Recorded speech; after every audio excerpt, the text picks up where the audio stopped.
So this is the start. This is the Elden Ring lore. This is Elden Ring lore explained. We will all learn. Are we ready? Are we ready? There's a lot of weird stuff in Elden Ring lore. Our story doesn't begin in the lands between. It begins in the cosmos, far away, with an outer god called the Greater Will. There are a lot of outer gods mentioned in Elden Ring. You can think of these kind of like the Great Ones of Bloodborne. They're distant beings. They're all-powerful and they're quite unknowable by design. But many of these outer gods want to make their presence felt in the world. The Greater Will, maybe most of all. To this end, it sent a golden star hurtling towards the lands between. The Elden Star's incantation tells us that this golden star was bearing a beast, an Elden beast.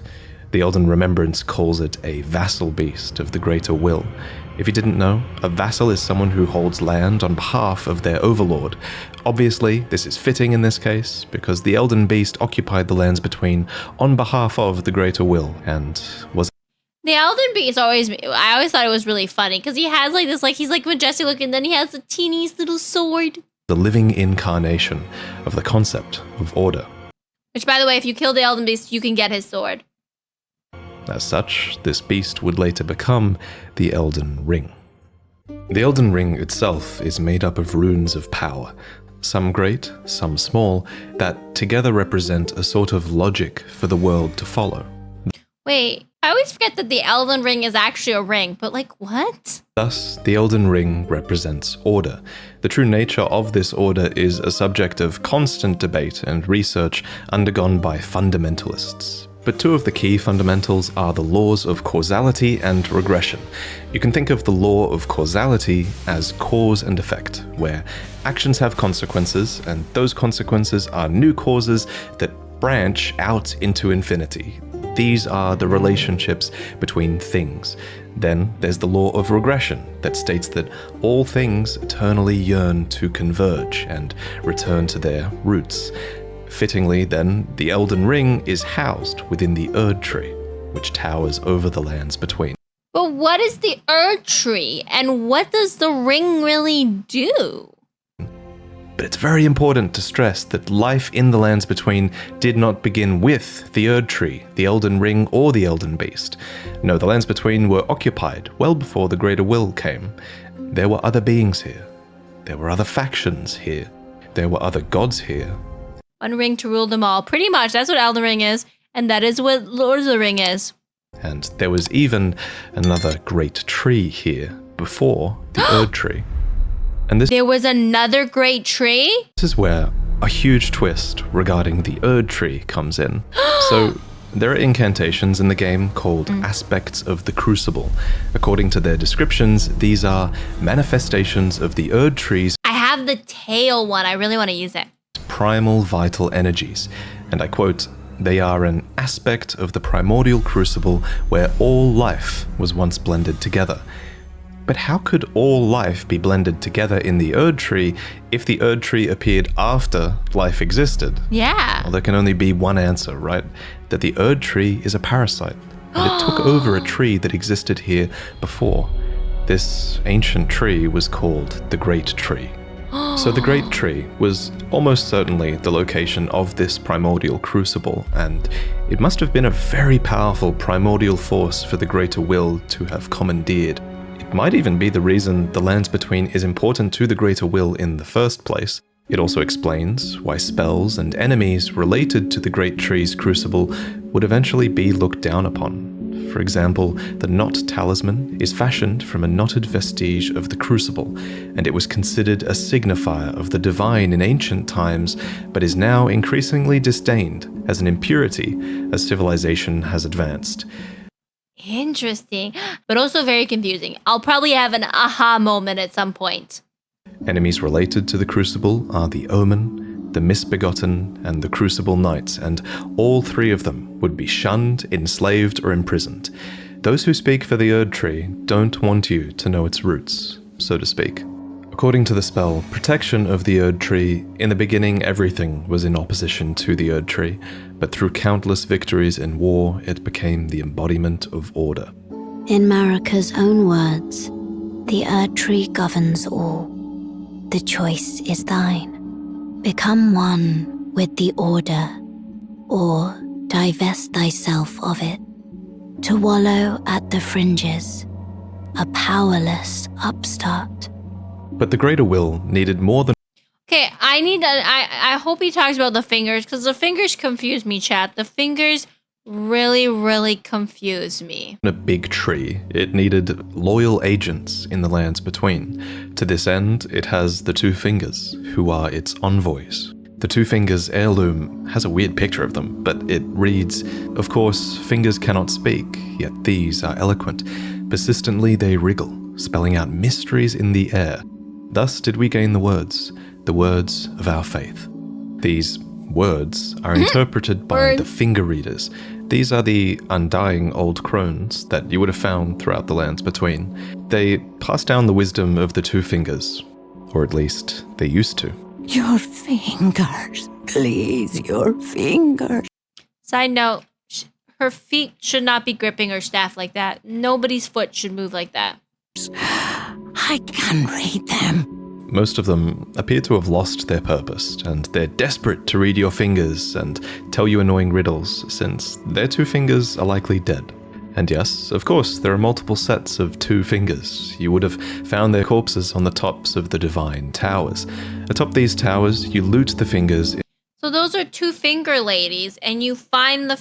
But why do these ladies speak for the fingers? Are the fingers kind of like Godzilla, and the ladies are like Mothra's little ladies? In order to activate the true power of a great rune. Specifically though, you are giving benediction back to your great rune. You're taking a blessing back from the two dead fingers, essentially.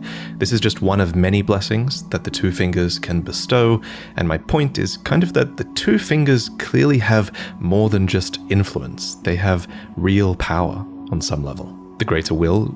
But yes, I understand that they can understand the two fingers, but like, what are the two fingers? Whose two fingers are they? Is this just a creature that's born with only two fingers? Needs these powerful envoys and agents because, while it's obviously incredibly powerful, it does seem limited by a few things. First is space. The Greater Will didn't come to the lands between itself, it sent an elden beast to do its bidding instead. Second is time. There is a moment later in the game where your pair of two fingers goes still, because they're forced to commune with the Greater Will for guidance. When they are finished, the fingers will again offer their guidance. But thousands, if not tens of thousands, of moons must first pass. No matter for me. But you, how will you ever manage to wait? So the Greater Will needs a physical manifestation of order. It needs envoys to convey its will, but what it also needs is a god. Introducing Marika the Eternal. I have this utterly enormous mind map of Elden Ring's lore, and there's a reason she's at the center. She's essentially the equivalent of... They never say why is there a three finger and are missing the finger that the two fingers have. Can it make a five finger? I don't know, Sarah. And like, why are the two fingers always rotten? Gwyn from Dark Souls, except unlike Gwyn, Marika didn't just crawl out of the dark and find power. To an extent, it seems like she earned it. We don't know much about her origins, except that she is of the Numen race, which is actually an origin that you can choose in the character selection screen. Oh! Numen come from outside the lands between, and are supposed descendants of denizens of another world, long-lived but seldom born. At some point, Marika was chosen as an Empyrean. What is an Empyrean? Well, an Empyrean is a being chosen by the fingers as a candidate for godhood. As an Empyrean, Marika received the aid of a shadow to do her bidding. So what is a shadow? Well, it's a wolf, shadow-bound to its Empyrean by the two fingers. Luna Princess Rani is another example of an Empyrean with a shadow-bound beast. You would have met Blythe. These creatures are the Empyrean's very own shadow. They are completely loyal to their needs and, by definition, incapable of treachery. Marika's shadow was a beast called Malakath. Every Interesting. They're like their familiars. Empyrean uses their shadow in different ways, but Marika's sole need of her shadow was as a vessel to lock away destined death. So what is destined death? Well, according to Enya, it's the rune of death. The rune of death goes by two names. The other is destined death. We mentioned earlier that the Elden Ring is made up of runes, and at some point, maybe when she was chosen as a god, Marika plucked the rune of death from the Elden Ring.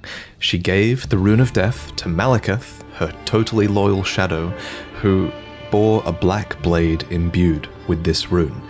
It's kind of genius, really. In a single act, she removed the concept of death from the lands between, while also commanding total control of death through her shadow, who could deliver it at her whim. Interesting.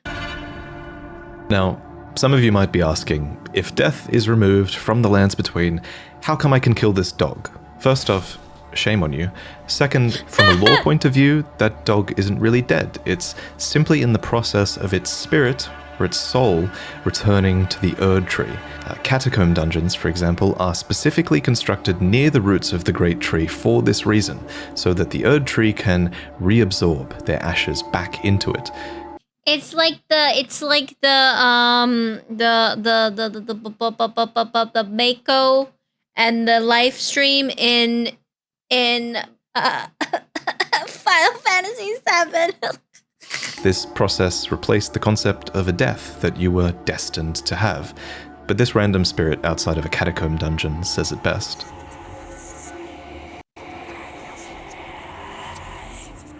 As another example of this theory, when you I hate him so much. kill a major boss, you receive a remembrance of them. These are spirits, and they are hewn into the Erd Tree. In this way, thanks to the Erd Tree's grace, their spirits are immortalized, in a sense.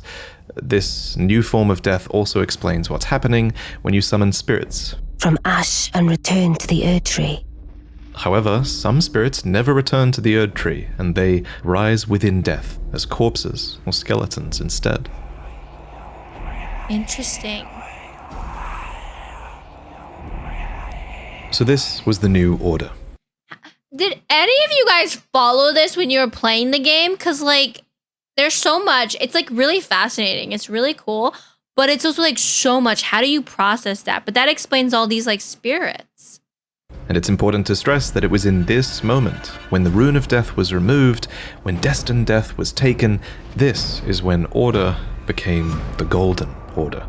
The forbidden shadow plucked from the Golden Order upon its creation. Specifically, this was Marika's Golden Order.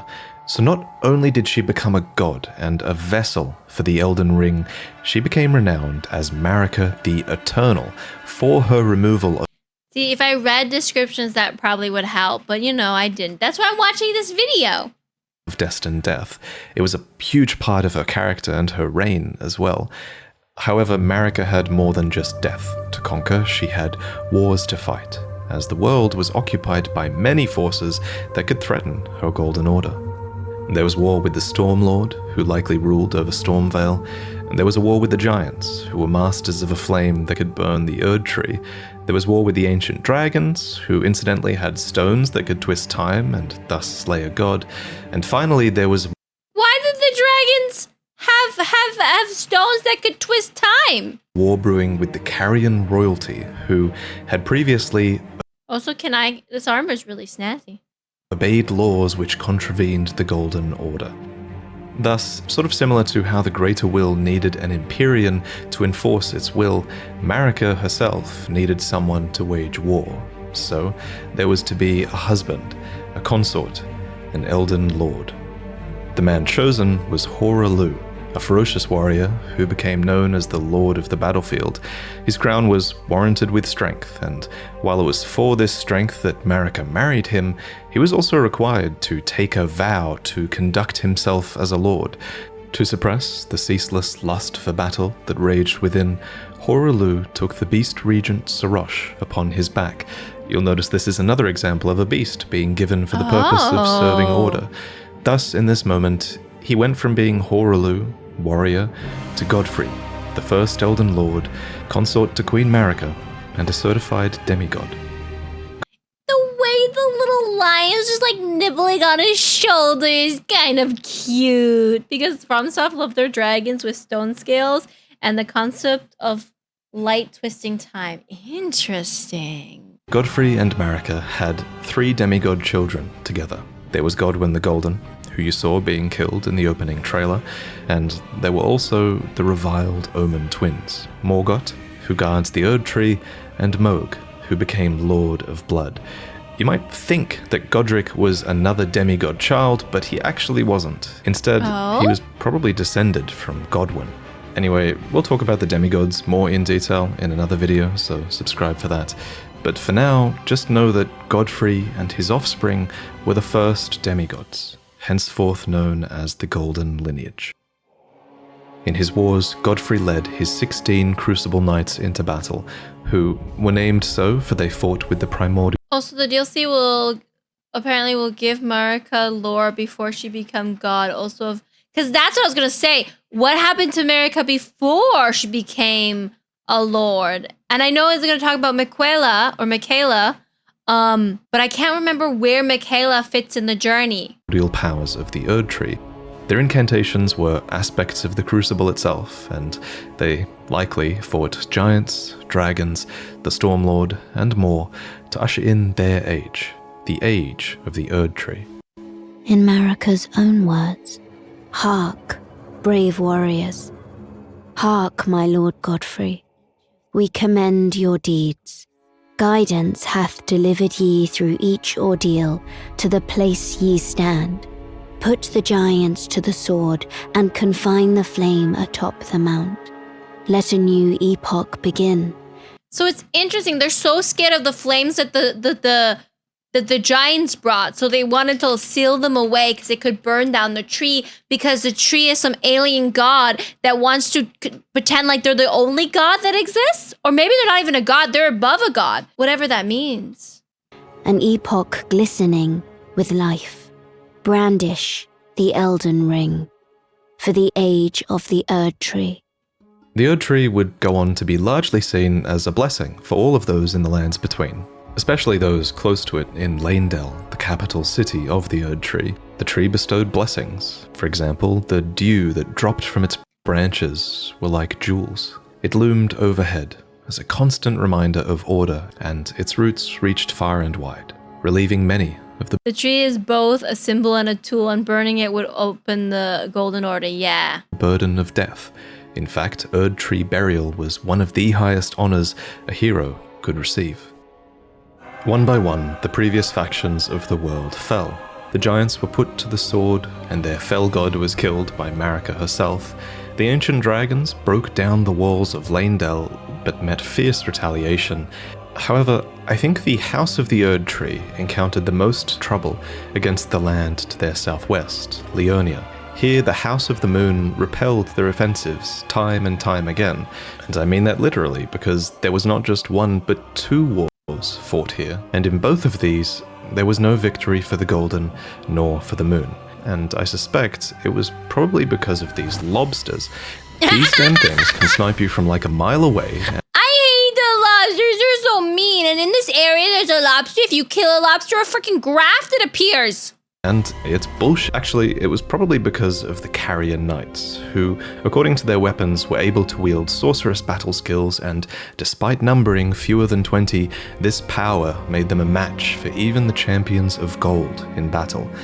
These enchanted knights were anointed by the Lunar Queen, a young astrologer who went on to establish the House of Caria as royalty in this land.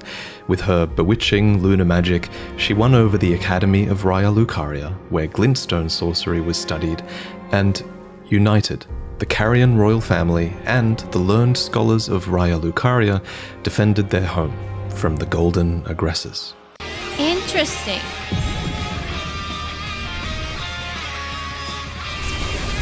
Interesting. So, like, there's people that are trying to go against the Golden Order. And there's these Renala is pretty badass. At the head of this great golden army was Radagon. Lord Radagon was a great champion, possessed of flowing red locks. He came to these lands at the head Ooh, of a great golden host when he met Lady Renala in battle. These two champions clashed, fell in love, and joined their houses. It's like Romeo and Juliet. Wait, guys. I didn't know there was a love story in this game. Radagon once cleansed himself with celestial dew, repented his territorial aggressions, and swore his love to Renala. The order of the Erdtree and the fate of the moon were conjoined, and all the wounds of war forgiven. You might think it strange that the Greater Will would permit this I mean, Romeo and Juliet, no spoilers, but union, but it's not too odd, all things considered. As with most From Software games, sorcery and faith are just two sides of the same coin, and both of these powers stem from the cosmos. Radagon and Renala were known to have 3 children together. Lunar Princess Rani, who inherited her mother's propensity for lunar magic, Radahn, who took after his father Radagon and would go on to master gravitational magic, and Rykard, who pioneered new hex sorceries and would go on to feed himself to a great serpent. oh, what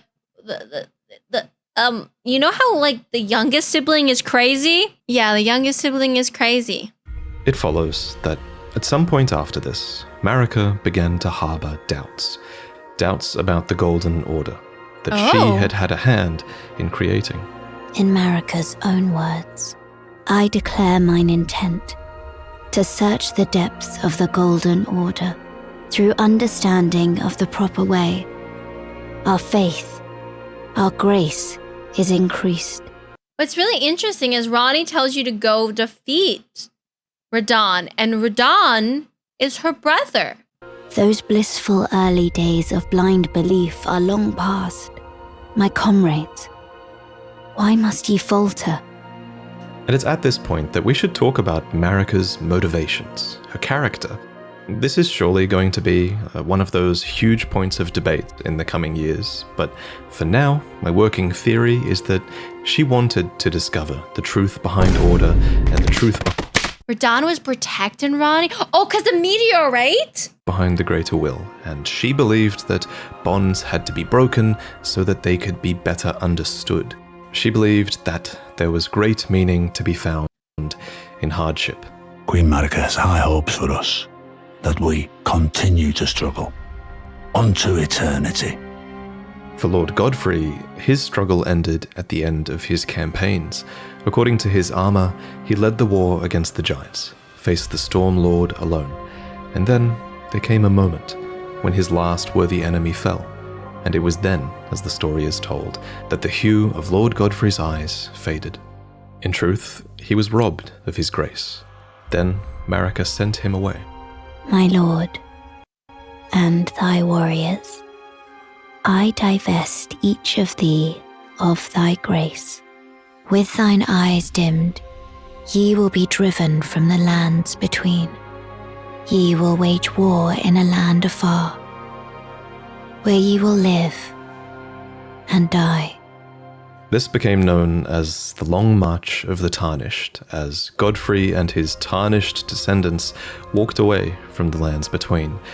But Queen Marika absolutely had a plan here, that Lord Godfrey and his descendants would one day return stronger, having Interesting. struggled outside of grace.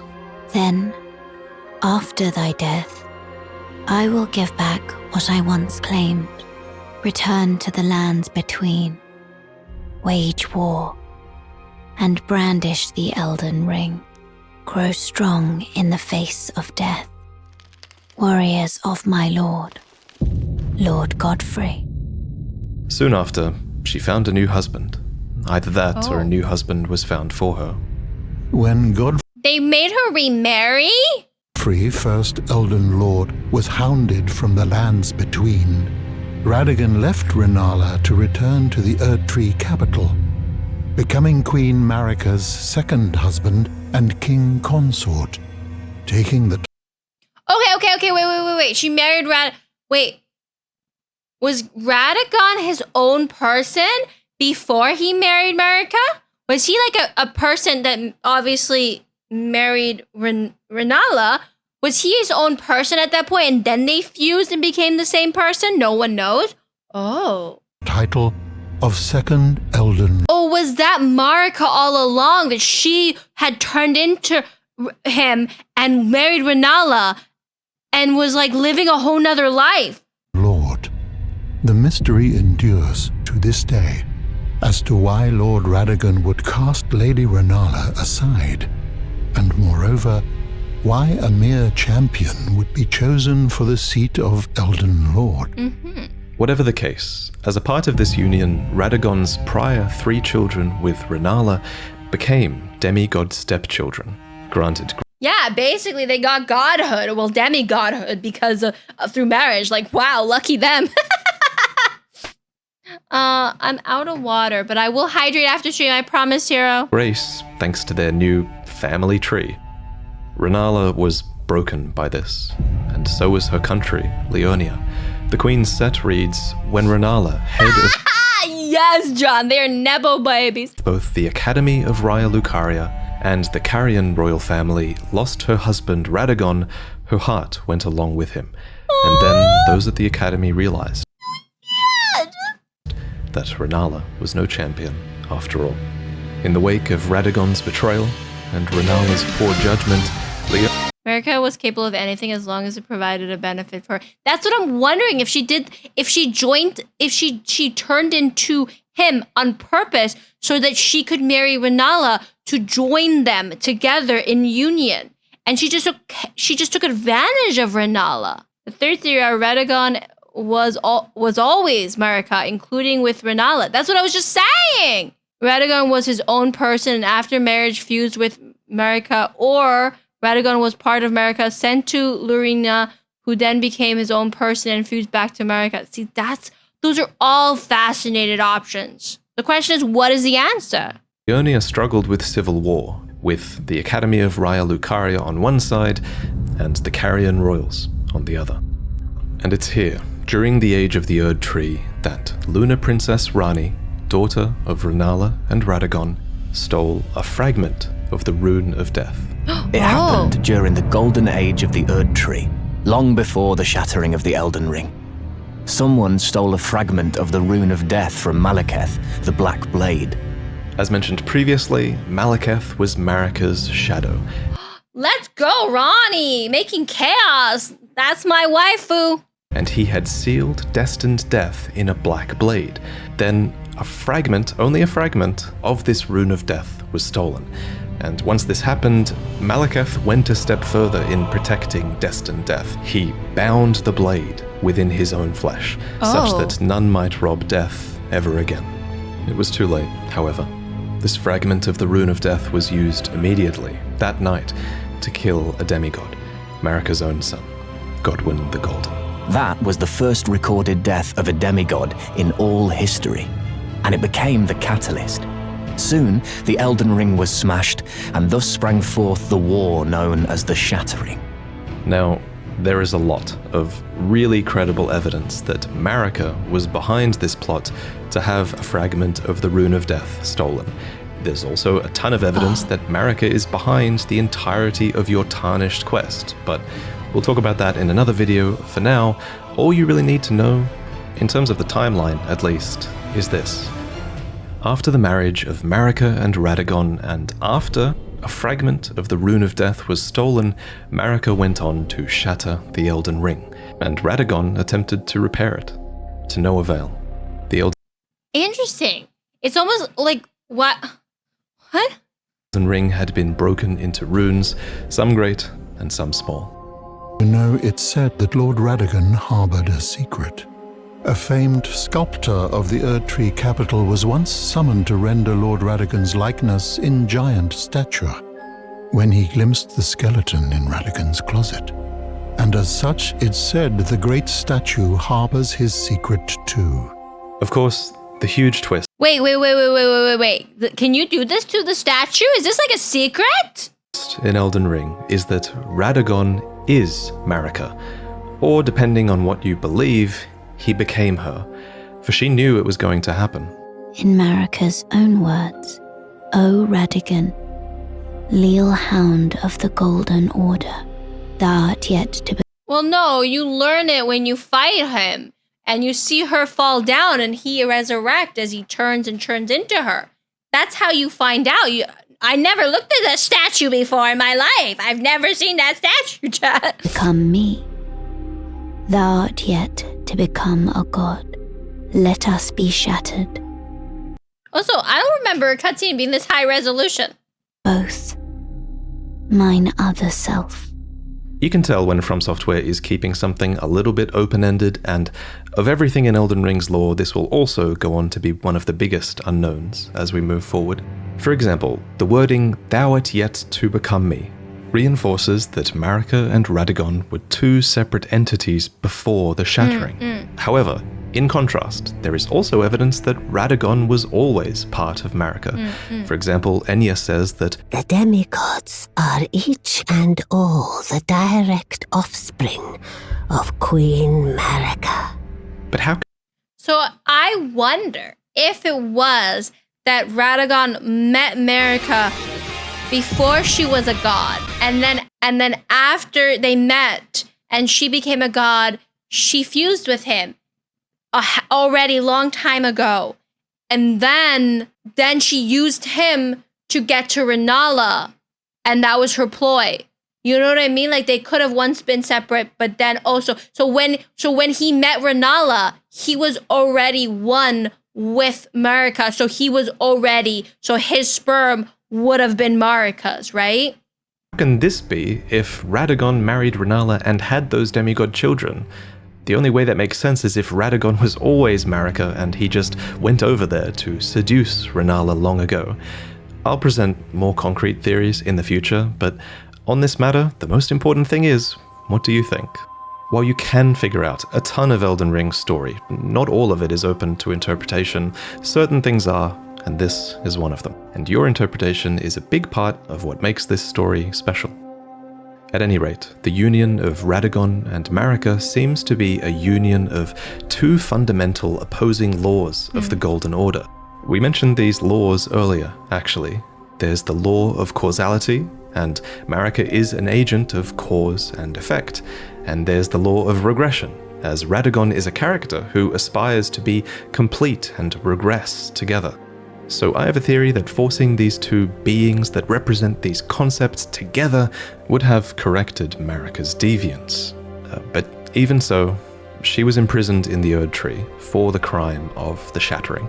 Marika's trespass demanded. That's why I wonder if they were two different people a long time ago. A heavy sentence. But even in shackles, she remains a god and the vision's vessel. The conjoined Radagon and Marika even had two demigod children of their own, Mikola and Millennia. These two children were born afflicted. Mikola was cursed with eternal childhood, and Millennia harbored a horrific Oh, that's terrible. Eternal childhood? Like, but what is a childhood? Forever a baby, right? That's why she's just an egg? rot within. Even so, these two children were both chosen as Empyreans. They were immensely sacred beings and eligible to inherit godhood from the Greater Will.